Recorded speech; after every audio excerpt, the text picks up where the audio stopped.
আজকে আমি করব বিরিয়ানির মাংস। 1 কিলো 250 গ্রাম মাংস নিয়ে নিয়েছি।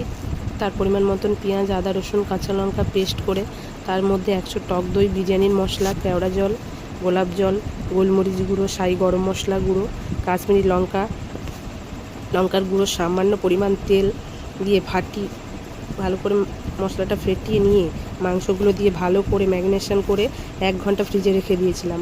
ঠিক রান্না করার আধা ঘন্টা আগে বার করে ওর মধ্যে পরিমাণ মতো নুন দিয়ে ভালো করে আবার মাংসটার সঙ্গে নুনটা মিশিয়ে নেব।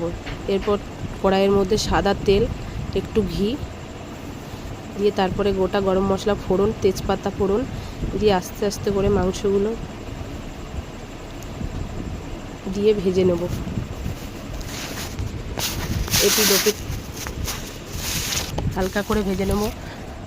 এতে মাংসটা হয় টেস্টি এবং মাংসটা যে ছিপড়ে ভাবটা থাকে ওটা থাকে না। মাংসটা সফট হয় আর খেতেও খুব সুন্দর হয়।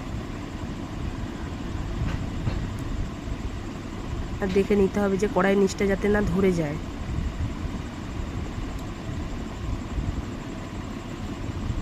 এভাবে আস্তে আস্তে মাংসগুলোকে ভেজে নেব। একবার হয়ে গেছে, আর একবার লাস্ট বাকি যেগুলো ছিল সেগুলো আস্তে আস্তে এভাবে ভেজে নেব। আবার এইটা ভাজা হয়ে গেলে পুরো যেটুকুনি মশলা ছিল পুরো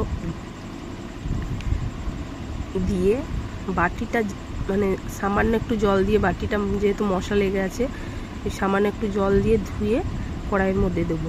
এক্সট্রা কিন্তু আর জল দেবো না। এভাবে আস্তে আস্তে মিডিয়াম আঁচে ভাজতে হবে, খুব জোরেও না খুব স্লোও না। মিডিয়াম আঁচে ভাজলে মাংস থেকেই জল ছেড়ে দেবে, যেহেতু টক দই মিশিয়ে রেখেছিলাম। তখন আমার মাংসটাও ভাঙেও নি, তেল ছেড়ে দিয়েছে মাংস দিয়ে। 75% কুকিং করে নিতে হবে, যেহেতু বিরিয়ানি স্টিমে বসবে। আমাদের মাংস রেডি।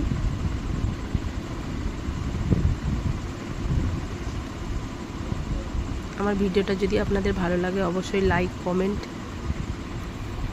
সাবস্ক্রাইব করতে ভুলবেন না।